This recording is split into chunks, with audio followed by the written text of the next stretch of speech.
제가 하고자 하는 주제는 신라 시대에서 비문자의 의미작용 체계입니다. 여러분이 아시다시피 비문이라는 것을 우리가 정의할 때 앓고도 앓고, 즉 무엇을 무엇으로 대신하는 것이라고 할 때 이 모든 우주 삼라만상이 다 기호입니다. 하늘에 뜬 별이 뭐 조국의 독립을 이야기할 수도 있고 영원한 사랑을 이야기할 수도 있고 내 옷차림이 뭐 이 강의를 신성하게 생각한다는 의미를 가질 수도 있고 모든 것이 하나의 기호라고 할 수가 있겠죠. 그러면 저는 신라시대라는 맥락으로 한정져서 그 당시에 비문자였던 것이 어떻게 기호로서 의미작용을 했는지에 대해서 포괄적으로 말씀을 드리겠습니다.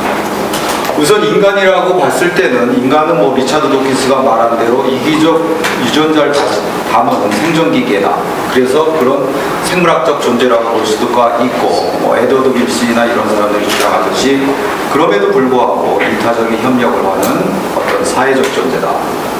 거기에서 또 더 나아가서 인간은 왜 이기적 유전을 가진 생존기계임에도 불구하고 또 인간이 이기성을 떠날 수 있었던 것 중에 하나가 저는 의미를 가진 거라고 봅니다. 예를 들어서 리차드 호킨스의 이론이 가장 안 맞는 부분이 성직자들이죠. 중세시대에 가장 강한 권력을 가졌음에도 불구하고 번식을 거부했죠.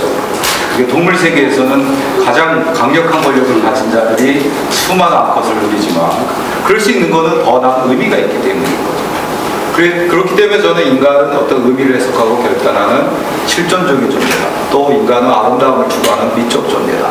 그리고 신이나 거룩함이나 궁극적인 진리를 추구하는 초월적 존재다. 이렇게 5가지로 되게 크게 분류할 수 있고 그 다음에 여기서도 가장 중요한 건 전 의미라고 봅니다. 그래서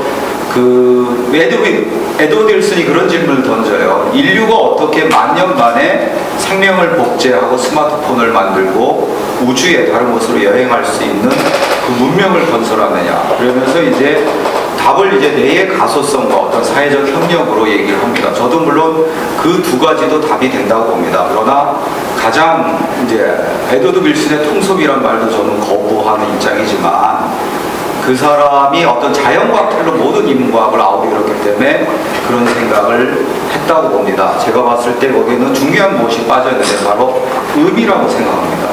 그러니까 어떤 그 하와이의 뭐 이 망둥어들이 조류가 세지면서 빨판 망둥어로 이 유전자의 어떤 돌연변이가 일어나서 바뀌는데 수천만 년 수억 년이 걸립니다. 또 그 빨판 망둥어가 다시 뭐 포콜타기 망둥어로 바뀌어서 이 빨판이 2개 생기는데 또 다시 수천만 년이나 수억 년이 걸립니다. 그러나 인간이 의미를 만들고 그 의미를 전달하는 것은 수초만에 이루어집니다. 그렇게 어떤 인간이 의미를 만들기 시작하고 그 의미를 공유하고 기억을 하고 전승하면서부터 인간은 엄청난 문명의 진화를 이뤘다고 봅니다.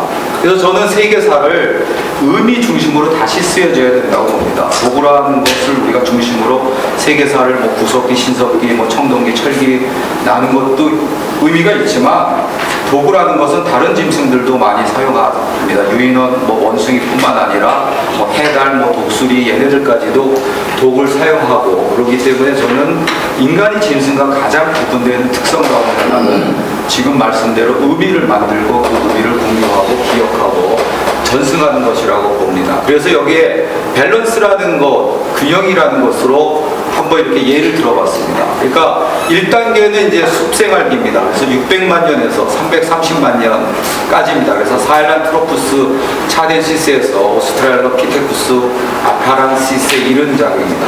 이때는 이제 나무에서 생활했고 제가 배웠을 때도 그렇게 배웠어요. 사바나 기후 내려오면서 직립했다 그랬는데 이때부터 숲생활기부터 인간은 직립을 했습니다. 새로운 고고학적, 인류학적 발굴들은 것을 증명해주고 있습니다. 그러면 이 숲생활기에서 나무에서 생활해서 가장 중요한 것은 왜 신체 균형이었습니다. 신체 균형을 못 잡으면 떨어져서 부상당하거나 죽었던 것이고 실제 발굴되는 유골 가운데 대부분은 나무에서 떨어진 유골들이라서 대퇴구라든지 이런 곳에 손상이 가해져 있습니다. 그리고 2단계는 이제 도구 사용입니다. 그래서 호모 하빌리스부터 호모 에렉투스까지인데 또 재작년에 또 엄청난 도구들이 이제 발굴이 됐죠. 그래서 도구를 매개로 한 어떤 인간과 자연의 상호작용이 이때는 굉장히 중요하고 이때의 어떤 균형이라는 것에서 상당히 중요한 것은 수렵과 채취물의 균형입니다. 그러니까 너무 많은 그 수렵과 채취를 하면은 인간보다 더 강한 동물에게 죽을 확률이 커지게 되고 또 이 생명 그 수렵 채취물이 이제 썩는 문제가 생깁니다. 그리고 너무 덜 수렵 채취하게 되면 굶어 죽게 됩니다. 그렇기 때문에 이때는 수렵과 채취물의 균형이 중요했었고, 그 다음이 3단계가 언어소통입니다. 그러니까 인류 역사 600만 년이지만 사실 40만 년 전까지는 인간은 침팬지나 뭐 지금의 어떤 보노보 그런 단계의 소통만 했었습니다. 캑캑거리면서 소통했던 거죠. 근데 폭스피트 유전자가 715개가 있는데 40만 년 전에 2개의 돌연변이가 일어나서 입술이라든지 혀라든지 이런 것을 정교하게 움직이면서 이제 그 언어적 소통이 가능하게 됐습니다. 그리고 이때 이제 예술이라고 아까 뭐 쇼베동굴 구현산 선생님이 보여주셨지만 예술이라는 것이 탄생하게 됩니다. 그래서 쇼베동굴부터 많은 비너스상들이 만들어지게 됩니다. 그때 이제 중요한 건 구상적 운유합니다. 그래서 여기서 중요한 건 예술적 균형이 되죠. 그래서 비너스상이 가장 중요한 것은 대칭을 이뤄야 아름답다고 보기 시작한 겁니다. 그리고 이제 4단계 농경혁명이 일어납니다. 그래서 농경혁명도 우리가 신석기에 일어난 걸로 알지만 후기 구석기 때 이미 농경혁명이 일어나고 특히 이 당시에 이제 그 부기까지도 작성이 되게 됩니다. 그래서 많은 직업군들이 메소포타미아 때도 생기게 됩니다. 그래서 4만 년에 1만 년 전에 이런 시기고 이 당시에 이제 인지적 유동성이 엄청나게 확대됩니다. 그래서 다 이게 일종의 메타포를 만든 것인데 그 메타포라는 것이 다른 맥락들과 결합되면서 상당한 어떤 인지적인 혁명들이 많이 일어나게 됩니다.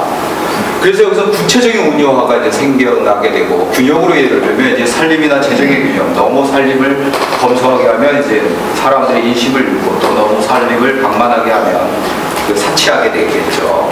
그 다음에 5단계가 이제 기축시대를 맞아서 말하자면 붓다와 공자와 예수와 같은 성인들이 이제 태어나게 되고 여기에 이제 인지적 유동성에다가 추상적 운유화가 굉장히 깊게 결합이 되게 됩니다. 그래서 이제 형이상학적인 어떤 깊이를 상당히 심오하게 하게 되죠.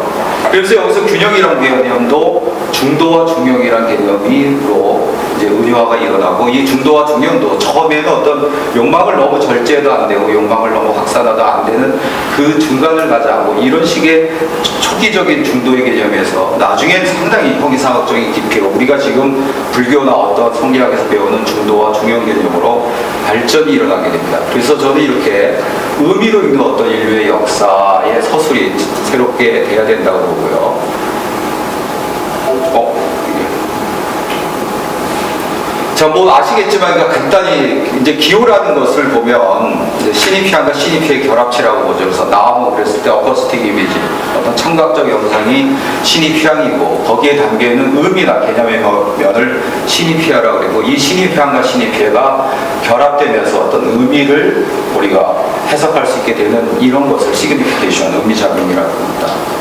그리고 이 의미작용이 일어나는 두 원리는 메타포와 메토님입니다. 메타포는 유사성의 유추입니다. 그래서 보름달과 엄마 얼굴이 아무런 유사성이 없죠. 그냥 하늘에 뜬 지구의 위성이고 이거는 그냥 나를 낳으신 분인데 둥그렇다는 유사성을 통해서 메타포가 돼서 엄마 얼굴이 보름달처럼 둥그렇다. 이런 식의 인식을 하게 됩니다. 닮은 것 같은데. 닮은 것 같아요. 다행입니다.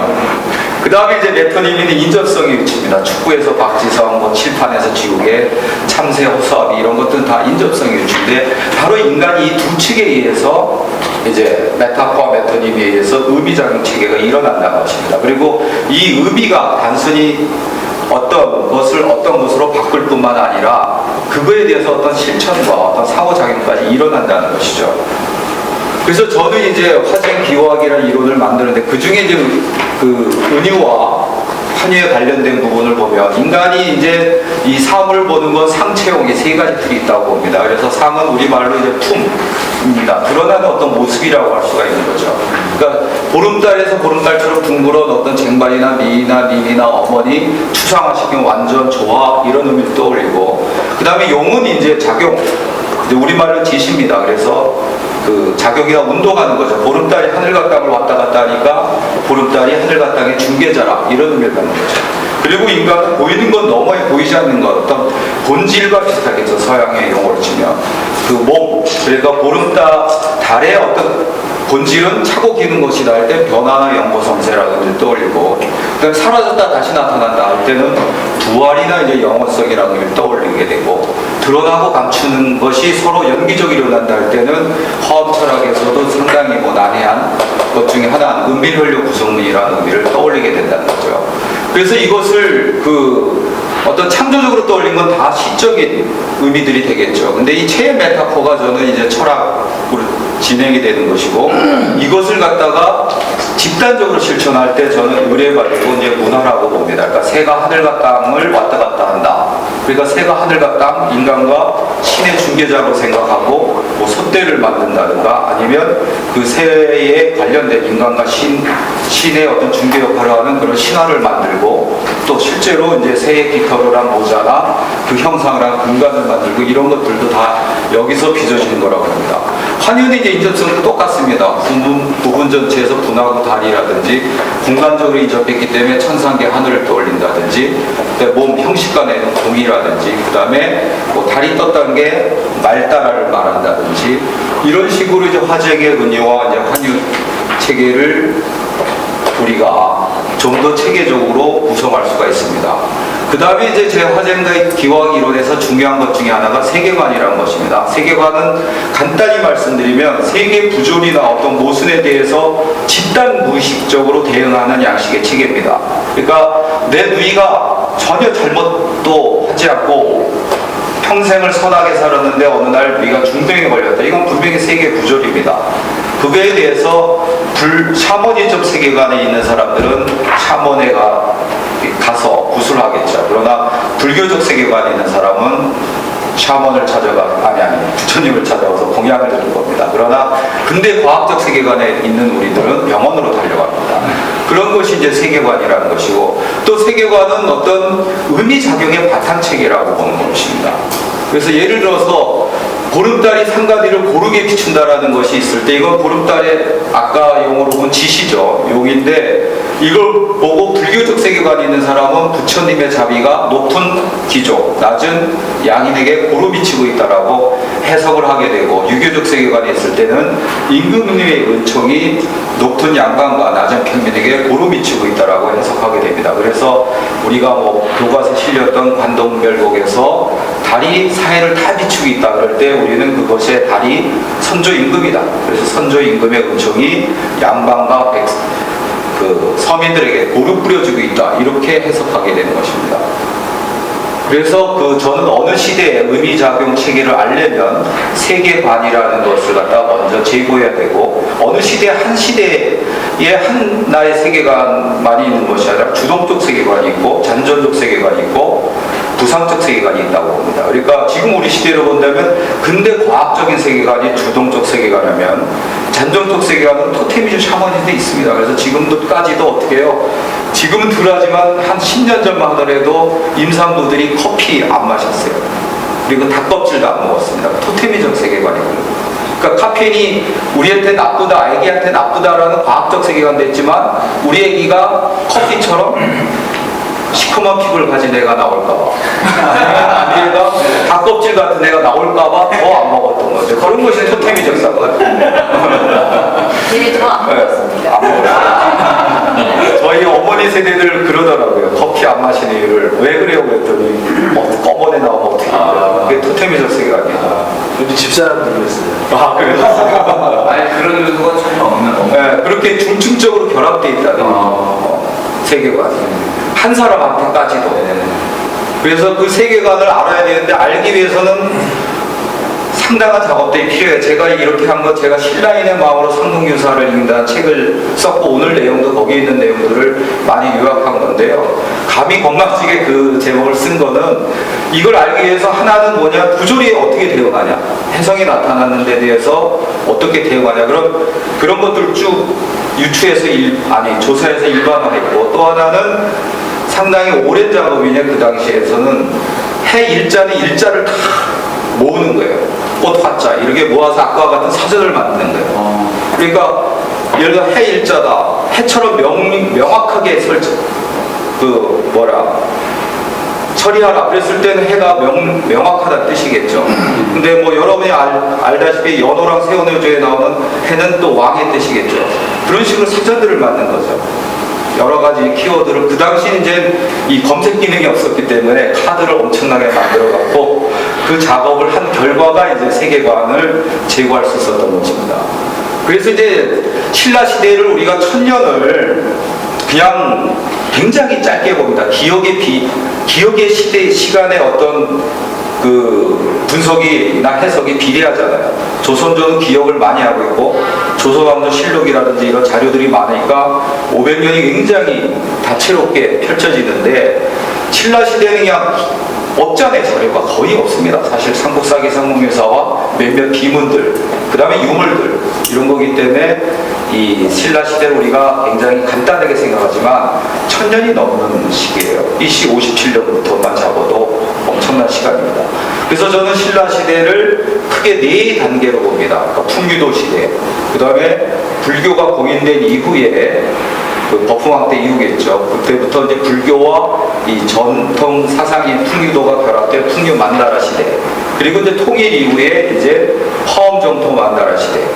그러고 이제 나중에 이제 하대로 접어들 이제 해공왕 이후로 실제 정치적으로도 맨날 반란이나 하고 왕가왕이 죽이고 그랬지만 세계관적으로 그때는 6.25라든지 나중에 선종까지 들어오면서 완전히 세계관이 해체기에 접어듭니다. 이 해체기로 4단계로 저는 신라를 크게 나눌 수 있고 그 4단계가 굉장히 달라집니다. 예술이나 사고나 그 집단적인 행위든 개인적인 행위든. 그래서 풍유도 시대의 의미작용을 보겠습니다. 그래서 풍유도는 우리가 뭐 풍유를 한다 뭐 이런 뜻이 있습니다. 그래서 저는 그 우리나라 사람들이 집단 무의식적으로 이제 풍유라는 게 있다고 보는데요.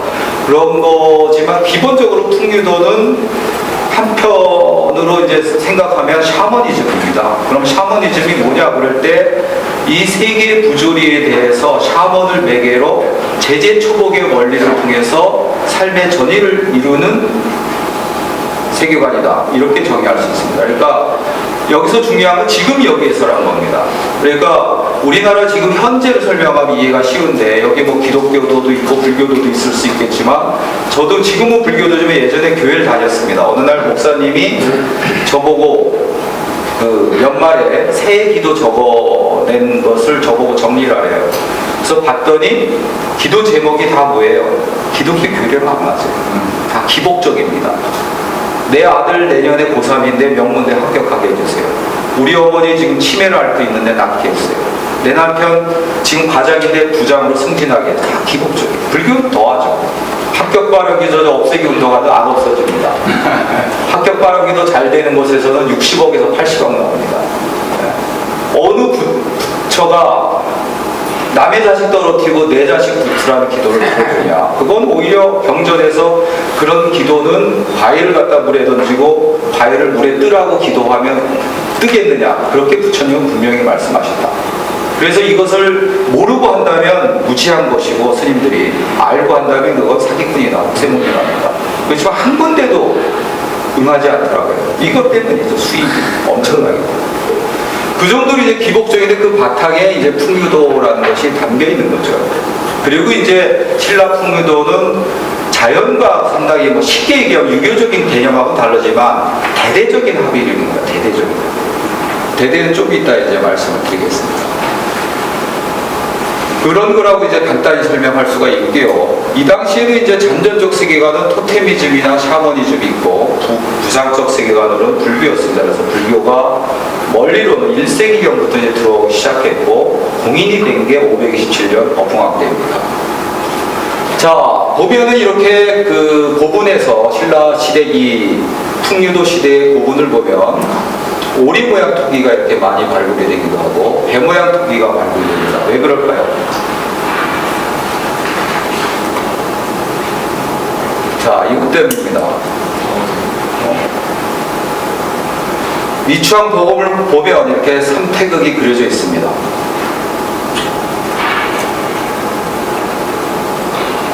그러면 저는 신라인들의 어떤 일종의 타계가 코스몰로지인데요. 지상계가 있고 저 바다 멀리 해수계가 있다고 봤습니다.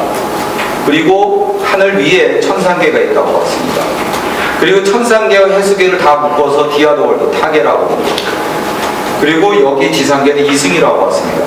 지하계도 있었는데 지하계는 곧 사라져버립니다.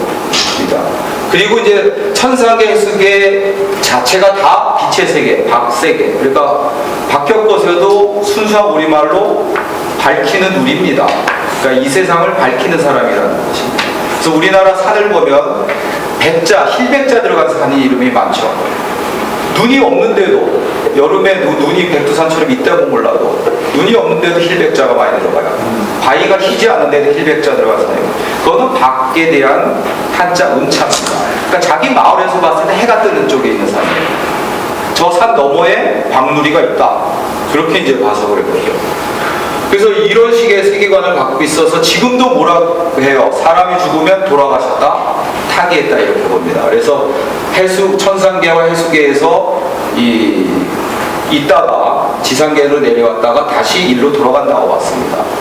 그러면 이 세계관에서 보면은 산 그러면 뭐예요? 천상계, 지상계의 중개자가 됩니다. 그러니까 산에 대해서 산신신앙이 왜 있었냐 할 때 우리가 서구사상의 영향을 받아서 경제설 내지 공포설로 설명을 했습니다. 초기에. 그러니까 산이 인간에게 두려움을 주기 때문에. 또 경제설을 외친 사람들은 산이 우리에게 많은 혜택을 주기 때문에. 지금 산에 가면 뭐 밤부터 산삼일까지 많죠. 근데 저는 그것도 없지 않아 있다고 보지만은 가장 크게 작용한 거는 하늘과 땅의 중개자라는 것이에요.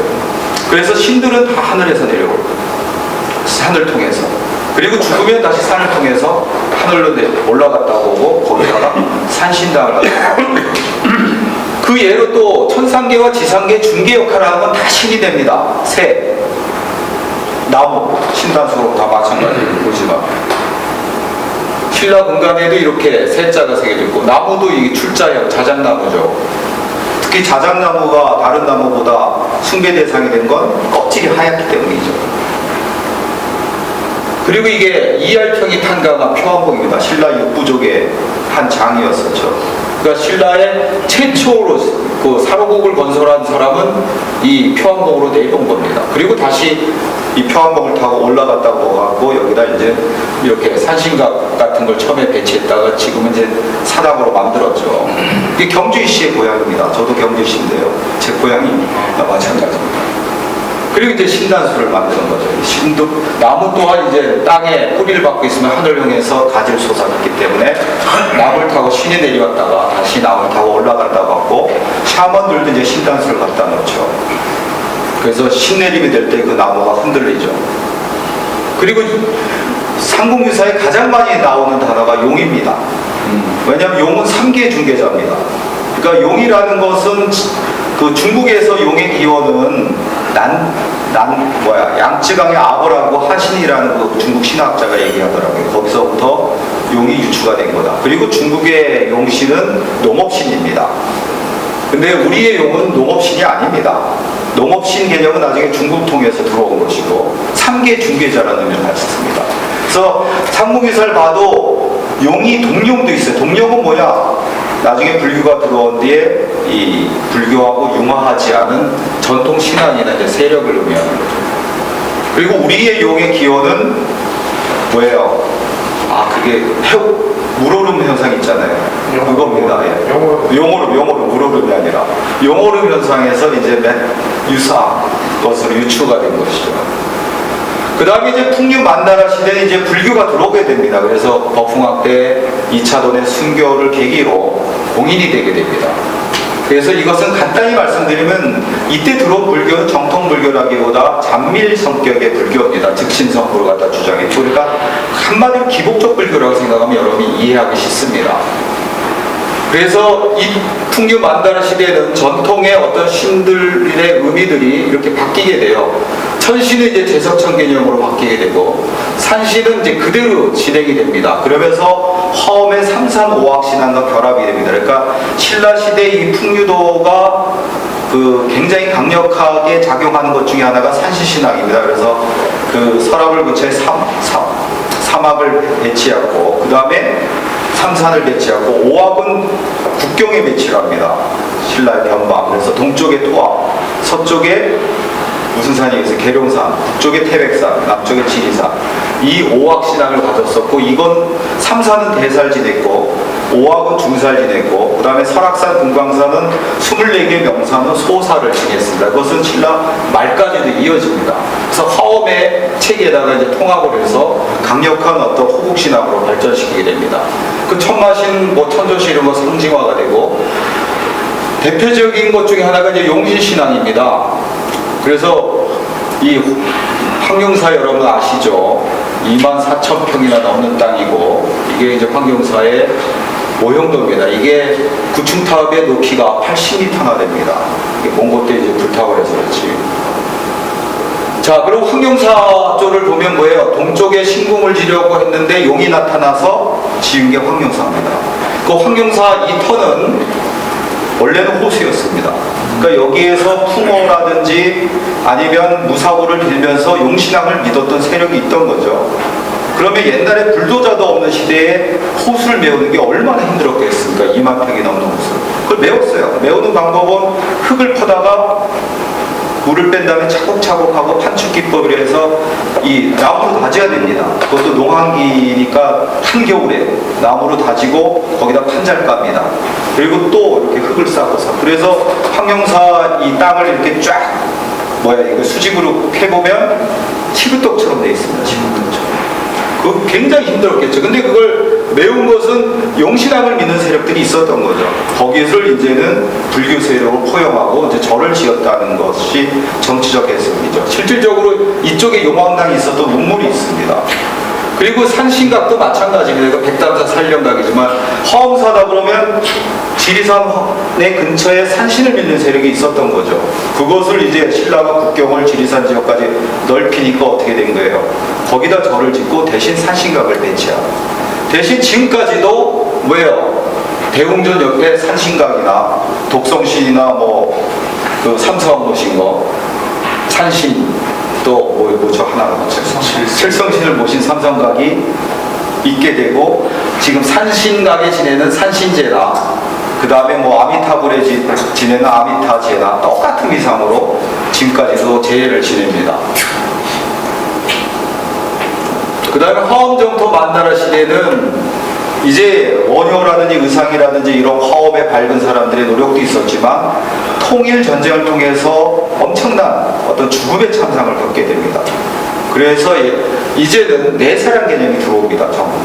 그 전에 이제 내세란 개념이 약해거나 없었었죠. 그러니까 지금 여기에서 복을 빌자는 기복적인 것이 강했는데 이때는 내세가 들어와서 이제는 현재는 사바세계고 고통의 세계다. 그래서 어떻게 극락왕생할 것이냐가 중요한 이제 화두가 돼서 웅면비 연불 소승초에 보듯이 그 노비까지도 이 극락왕생하는 것들이 신라인들의 보편적인 어떤 생활로 나타나게 됩니다. 자, 이게 선도산 마의 삼전불인데요. 제가 일부러 새벽에 찍으려고 이 새벽에 올라가서 햇빛 비칠 때 찍은 겁니다. 저는 가장 아름다운 불상은 석굴암 본전불이라고 보고요. 가장 진정성, 미학의 기준이 여러 가지가 있잖아요. 진정성이 뛰어난 불상은 여기 아미타불이라고 봅니다. 왜 그런지 아세요? 자, 이걸 보시면 아미타불이 이렇게 깨져 있죠. 이건 안산암이에요, 안산암. 그리고 이 옆에 대세지보살이고 가는보살입니다. 얘네는 화강암이에요. 다른 데서 화강암을 조각해서 여기다 갖다 놓은 거예요. 그럼 왜 여기다가 아미타불을 생각했어? 거기에 있었어요. 여기에 있었으니까 돌이 거기에 있어요. 돌이 거기 있어서 또 그것도 다른 데는 더 근원적으로 이것도 아미타불도 화강암으로 새겨오면 되잖아요. 자, 신라인들이 이제 부처가 하늘에서 내려오다가 나중에 이 땅 신라가 불국토라는 상을 갖게 돼요. 그랬을 때 이 서쪽에 있어요. 여기가 극락인 거예요. 이게 경주에서 서쪽에 있습니다. 그래서 경주 터미널에서 내리면 이게 보입니다. 정상에. 평지에서도. 눈으로 보여요. 그러면 아미타불은 현실에 발을 디디고 있어야 돼요. 그러니까 이 땅이 바로 극락정토라는 사상으로까지 전화가 돼요. 그러니까 아미타불이 이 바위에다 새기는데 불행이었던 건 뭐예요? 이 바위가 불상을 새길 수는 안선함이에요. 정만 되면 팍팍팍 이렇게 쪼개져 나가는 거예요. 그러니까 이거 불상을 새길 수 없는데도 어떤 장인이 엄청난 노력을 해서 세운 거예요. 불상을 조각한 거예요. 처음에 얼굴까지 다 새겼겠죠. 근데 뭐 겨울이 되고 얼었다 풀렸다 하면서 떨어져 나간 겁니다. 그래서 이거는 진정성이 가장 뛰어난, 저는 엄청난 노력을 갖고 여기 불상을 새겼어요. 그리고 이제 관음보살과 대세지보살을 이제 갖다 놔요. 그래서 실제로 이 선도산을 가면 무덤이 엄청 많습니다. 왕무덤도 엄청나게 많지만 이름 없는 무덤들도 엄청 많아요. 여기가 극락정토라고 생각한 거죠. 그리고 이제 석굴한 거죠. 뭐 시간이 없어서 설명할 건 많은데. 그리고 남산을 보면 이 468m, 고위봉이 494m밖에 안 됩니다. 근데 여기에 불상이 100여 채, 탑이 60여 개고 절터만 110여 개 섭니다. 제가 국제 학술대 하거나 뭐 이럴 때 꼭 여길 데려가요. 외국 학자들. 몇 년 전에 대만 국립대 인문대 교수들을 한 20명 정도 데리고 왔어요. 걔들이 갔다 온 뒤에 다 이구동성으로 저한테 이메일 보낸 내용이 나는 한국 문화 역사는 중국의 변방이라고 한다. 그러나 남산 가고 나서 한국 역사나 문화를 무시하지 않게 됐다. 이렇게 진짜 골짜기마다 불상이 있고 절터가 있다는 것이 그렇게 과장이 아닙니다. 이 조그만 산 안에 어마어마하게 많은 절터와 불상이 있고 아직도 발굴 안 된 곳이 많습니다. 그건 왜냐하면 신라인들이 여기를 불국토라고 생각했던 거죠. 여러분이 그 선덕여왕이 세 가지 지혜가 뛰어나다는 것 중에 하나가 자기를 도리천에 묻어달라는 거죠. 근데 어떻게 됐어요? 그냥 낭산에다 묻었어요. 근데 100여 년 뒤에 낭산 밑에 사천왕사가 세워졌어요. 사천왕상이 있는 곳은 자연히 도리천이에요. 그러니까 절에 이렇게 무섭게 얼굴한 사람 있죠? 그게 사천왕상이고 그 뒤가 도리천인 겁니다. 그러고 이제 나중에 이제 그 뭐 이게 이름 뿌리는데 더 나가서는 이 극락 중의 극락이 비로자나불이 계신 연화장입니다. 그래서 이 연화장까지 가고 그 다음에 오대산에 이 화엄 만다라를 조성하게 됩니다. 그래서 동대, 남대, 중대, 서대 이거를 다 이렇게 하면 여기 이런 걸 다 하나를 체계화시킨 거예요. 그러니까 동쪽엔 관음방을 짓고 관음보살을 모시고 금강근가 인왕 반야경 읽고 여기는 관음예찬을 하고 여기는 원통사라는 신앙 결산 조직을 한다. 이거의 의미는 뭐 중생구제다 해서 이것을 다 하나로 아우른 겁니다. 오만진신조에 나오듯이 오대산에 있는 5만 개의 봉우리를 이 화엄 만다라 체계에다가 집어넣은 거예요. 그렇기 때문에 그 저번에 뭐 벌써 10년도 더 됐지만은 무장공비가 나타나서 이계사단이 그 무장공비 몇 명 잡으려고 동원됐다가 잡지도 못한 게 오대산입니다. 그렇게 험준하고 숲이 깊은 곳인데 성덕왕이 여기에 만 백성들이 아니라 관료들을 끌고 왔어요. 관료들을 얼마나 경제세역까지 오는 길이 험악했어요. 여기가 이제 바로 성소였기 때문에 화엄정토 만다라 시대의 성소였기 때문에. 더구나 이제 성덕왕은 어떤 왕이냐면 신라시대 세종이라고 생각하면 되는데 어떤 면에서 더 위대합니다. 뭐냐면 성덕왕이 그 무기를 녹여서 보습이라는 것이 모든 왕의 이상이지만 정치의 이상이지만 그걸 왕이 된 다음에 실현한 사람은 드문데 성덕왕은 왕이 된 뒤에 교서를 내렸습니다. 그래서 모든 생명을 죽이지 말라고 했습니다. 그리고 또 지금에 해당하는 복지 정책을 실현했고 또 관료들의 땅을 어떻게 해요? 백성들에 나눠주고 관료들을 어떻게 해요? 월급제로 바꿔버렸어요. 그런 왕입니다. 뭐 법왕도 그렇게 했고 백제시대에 법흥왕도 그 모든 생명을 죽이지 말라는 교수를 내렸지만 법왕은 2년인가 3년밖에 집권을 못해요. 그러니까 그거에 반대하는 귀족한테 죽임을 당했다고 유추하는 것이 합리적이겠죠. 근데 성덕왕은 그 모든 생명을 죽이지 말라는 그 불살생의 교시를 내린 뒤에도 한 30여 년 가까이인가 그 이후까지 통치하게 되죠. 그 아들인 사람은 어떻게 해요? 왕위를 이어받지 않고 중국에 가서 부처가 됐습니다. 살아있는 부처가 됐습니다. 성덕왕 말씀하시면서 성덕왕. 그 아들을 얘기했잖아요. 네. 저기 중국 가서 네. 붙여가 된다면 그 말씀을 좀 더 듣는 게 좋을 것 같아서 그거 좀 지금 성덕왕 아들은 이름은 기억 안 나는데요. 중국에서 2명을 생불로 모셨다 그러더라고요. 김교가 김교 맞습니다. 김교 가수. 네, 김교 가수. 네. 김교가 부화산 김교가 네. 부화산에 있습니다. 그 불상이. 지금 불상을 중국에서 제일 큰 불상을 만들어서 유명해졌고 지금 그 중국의 지장보살 성지고 중국의 그 4대 성지 가운데 하나가 그러죠. 네, 선생님은 정확하게. 그분이 순덕의 아들. 성덕왕의 아들입니다. 장남입니다. 왕 안 되고 왕위를 버리고 가서 부처가 됐습니다. 근데 잠깐 벌써 한글 세계화라는 나는 이동규라고 합니다. 어제 발표하신 선생님 네. 사실 신라시대 기록을 보면 이두 설총의 이두법이 있고 우리 한국어 향찰에 관련된 것들도 많이 얘기가 되고 있는데 실제로 보면 그 전에는 문자들이 별로 안 보이더라고요. 그렇죠. 그리고 쉽게 문자로 달하는 경우 같은 경우는 굉장히 섬세하고 고급스러운 어떤 기록이 나와 있는데 민중의 삶에서 문자적인 어떤 뭐랄까요 그 문화가 그렇게 보편화되지 않았던 거 아닌가. 그러니까 좀 뭐랄까요 지배계층하고 이 서민계층하고 차이가 좀 많이 드러나 보이는 것 같은데 어떻게 그 부분에 대해서는 어떤 생각을 갖고 계신지. 네, 뭐 어느 시대나 그렇지만 우리가 문자라는 것을 권력이 독점하는 이유가 문자는 텍스트를 만들고 그 텍스트를 통해서 지식과 정보를 백성들이 갖게 되고 그 권력을 이제 잃게 되는 거죠. 법과 제도 모든 게 다 텍스트를 바탕으로 하니까. 그러니까 모든 어떤 지배층들이 문자를 독점하려고 하는데 독점하지 않은 유일한 왕이 아마 세종대왕일 거라고 생각을 해요. 근데 왕은 아니지만은 꾸준히 어떤 백성들에게 문자를 주려는 노력들은 사람들한테 있었다고 보고 저는 그것이 어떤 설총과 같은 사람들의 노력이었다고 봐요. 그렇지만은 저는 이두가 보편화되진 않았다고 봅니다.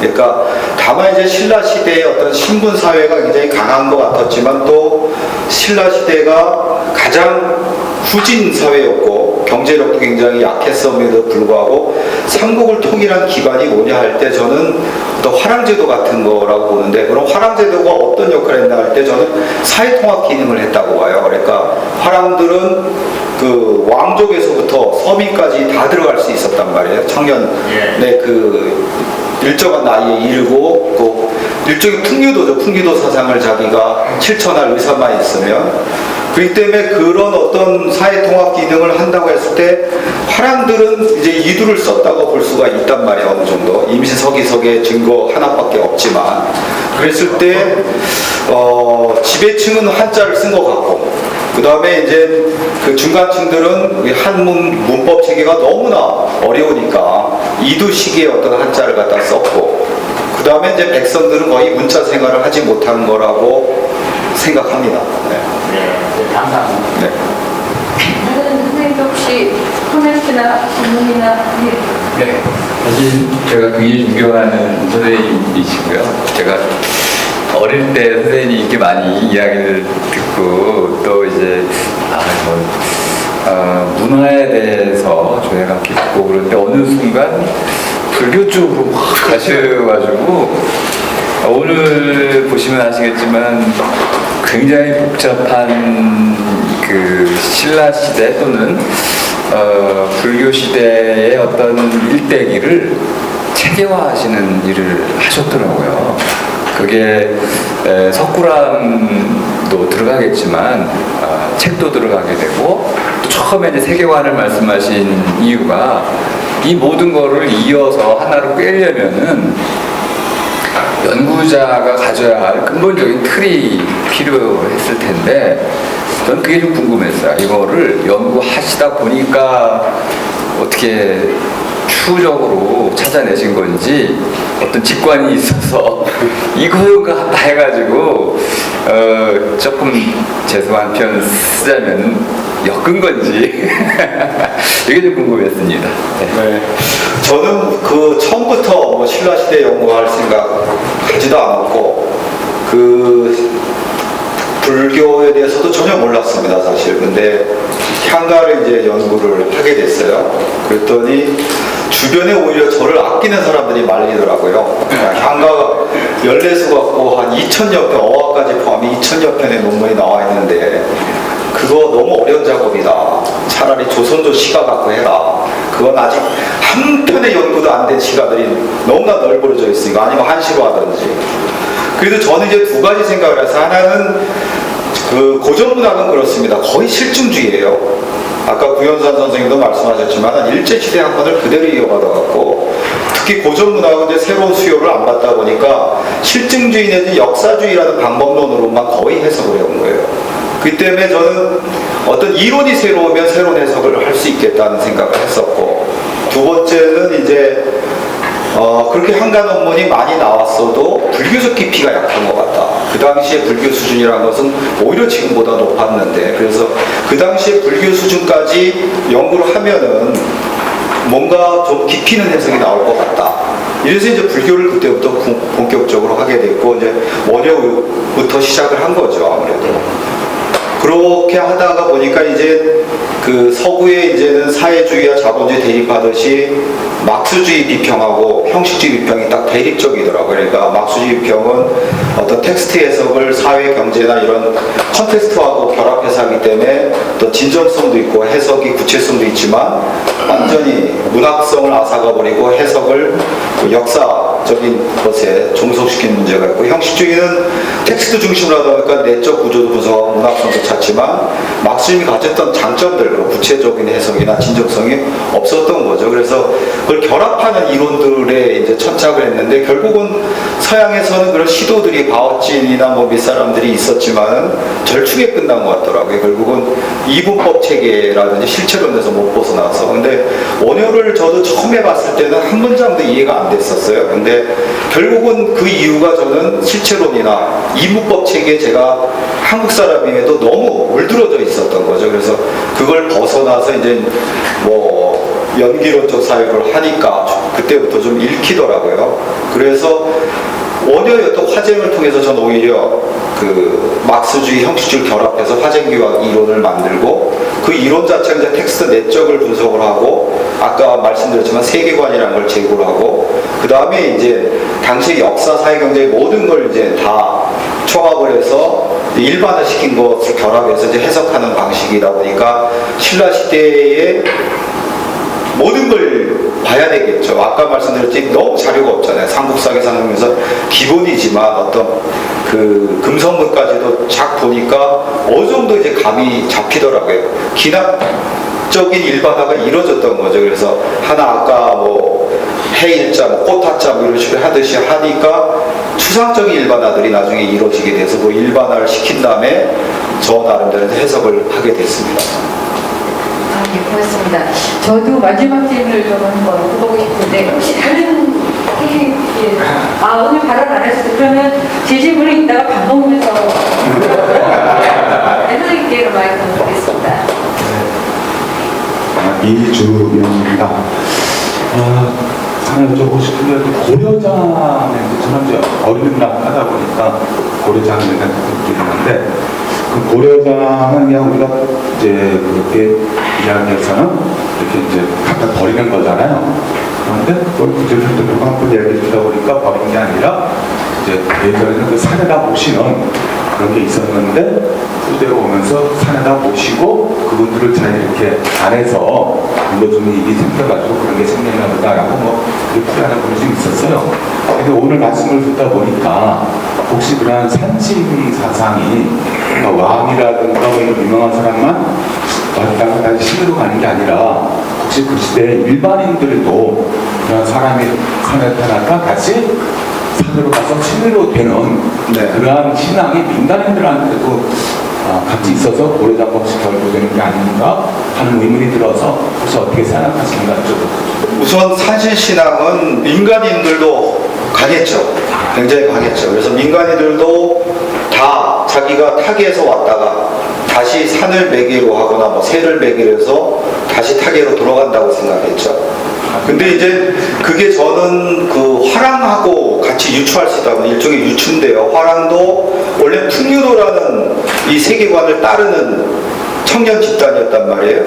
근데 이것이 이제 얘네들은 이제 굉장히 강한 자연을 대대적으로 하나가 되려는 사상을 갖는데 그 자연을 이제 적들이 침범하니까 그걸 지키기 위해서 이제 화랑의 일부는 무사 집단이 되죠.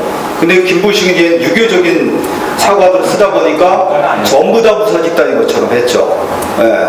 그래서 아까 뭐 사라고 나왔지만은 그 향가의 작자들 뭐 월명사, 충담사 이게 스승사자가 들어가요.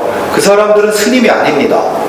풍류도를 가장 잘하는 집사제자 역할을 했던 사람이에요.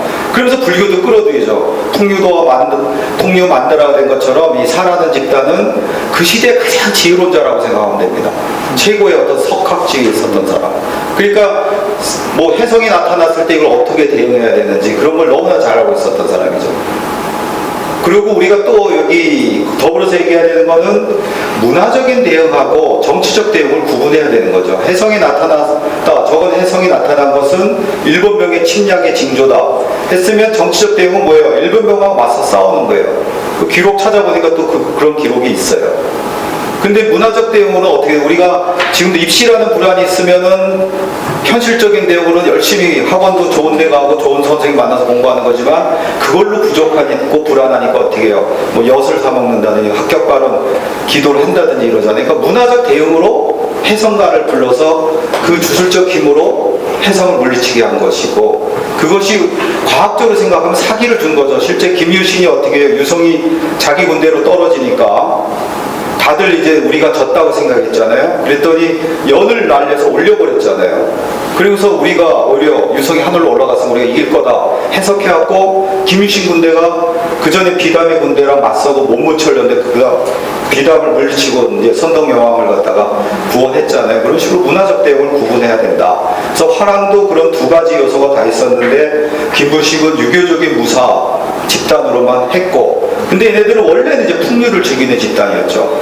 그리고 통일 이후에는 풍류를 즐기는 집단의 그 풍류성이 상당히 뭐랄까 약화가 되죠. 그러면서 그전에는 이제 화랑 중에서도 이 풍류를 즐긴 집단이 재상들이 많이 나왔었단 말이에요. 그래서 삼국사기도 기록을 했던 건데 그러면서 이제 점점 세트에서 풍류 집단으로 갔고 그것이 고려 쪽에 가서는 아예 화랭이라고 경멸할 정도로 우리가 그 뭐예요 민소각 하는 사람들 있잖아요. 연희 집단 그런 식으로 사납회식으로 돼버린 거죠. 그래서 저는 지금 말씀하신 것도 마찬가지라고 봅니다. 그러니까 신라 시대까지는 이 산신이 다시 되는 거니까 죽기 직전에 다시 산신으로 부모님이 돌아가니까 산에다가 모셔두고 분명히 저는 공양을 했을 거라고 봐요. 식구들이 가서 밥도 드리고 했을 거라고 봐요. 근데 그것이 이제 점점 고려도에 가서 격화가 되면서 뭐 죽였다는 설은 저는 과장된 거라고 보고 부모를 갖다 버린 거라고 보고 아마 산신이 돌아가니까 산에다가 모셔뒀던 거고 산신각에서 아마 살았고 아마 자식들한테 공양도 받았다고 봅니다. 그러나 그것이 사람들한테 이제 설화되면서는 버렸다 고려장이 이런 식으로까지 됐거나 아니면 고려 때 실질적으로 그럴 수도 있죠. 난이 일어나고 이런 못 먹는 시기에 자식들이 공양을 못하면서 그 중에 버린 사람도 있는데 그것이 완전 일반화가 돼서 다 버린 것처럼 그렇게 설화됐을 가능성이 더 크다고 봐요 저는. 근데 고려라는 사회가 네. 그렇게 장수하는 세상이 아니잖아요 사실은. 네. 하지만 많이 다르죠. 그냥 환갑지나기도 네. 쉽지 않았던 네. 세상인데 그 고려장이라는 얘기가 그렇게 일반화될 수 있는 오히려 그 장수하시는 분들이 너무 작고 그분들의 지혜가 있으니까 예를 들어서 친해가 오기 전이라면은 네. 노인들이 오히려 힘이 있던 네. 사회가 아닐까요? 그럼요. 저는 어디야? 정창원에서 그 신라 장정이 나왔잖아요. 네. 이게 지금으로 치면 신라 그 충주 지역의 호족이에요. 세금을 내기 위해서 잣나무 숫자 뭐 다 나오는데 그것으로 그 평균 연령을 추정하니까 한 40 서너 살 되더라고요. 병덕왕 때인데. 근데 우리가 일제시대 때까지 평균 연령은 30몇 살밖에 안 됩니다. 그래서 저는 노인들은 드물었었고, 그리고 그 노인들은 가장 선생님 말씀대로 지혜로운 자였기 때문에 어디나 우리가 60년대도 마찬가지에 두레라든지 이런 공동체가 살아있는 집단 보면 노인이 가장 공경을 받았어요. 네, 힘이 있었고, 권력도 갖고 있었고. 그리고 60년대까지 보면은 저도 그런 얘기 많이 들었는데 입법 사법권을 노인이 다 가졌었다. 그러니까 예를 들어서 산사례로 뭐 형제가 싸우다가 형이 상속 문제로 다투다가 동생을 밀어가고 동생이 죽었다. 근데 경찰에 알리기인 게 아니라 마을의 그 용골론이라는 분한테 가서 판결을 받은 거예요. 그러니까 용골론은 넌 사람을 죽였으니까 이 마을을 떠나라. 대신 재산 때문에 그래서 재산을 우리 마을에 기부를 해서 여기 노인들이나 장애인이 이 재산을 나눠 갖게 하겠다. 그 대신 너는 살려주겠다. 이런 식으로 판결을 내렸다 그러더라고요. 그런 식으로 저는 60년대까지도 그랬는데 고려시대에 뭐 노인들이 이렇게 막 고려정하고 이런 거는 좀 일부분이 그런 걸 과장된 거 아니냐. 특히 뭐 전쟁 시기에 그런 생각을 합니다. 혹시 선생님, 박선생님 한 말씀 더 질문이나 없습니다. 코멘트? 예, 감사합니다. 네, 네. 고맙습니다. 예.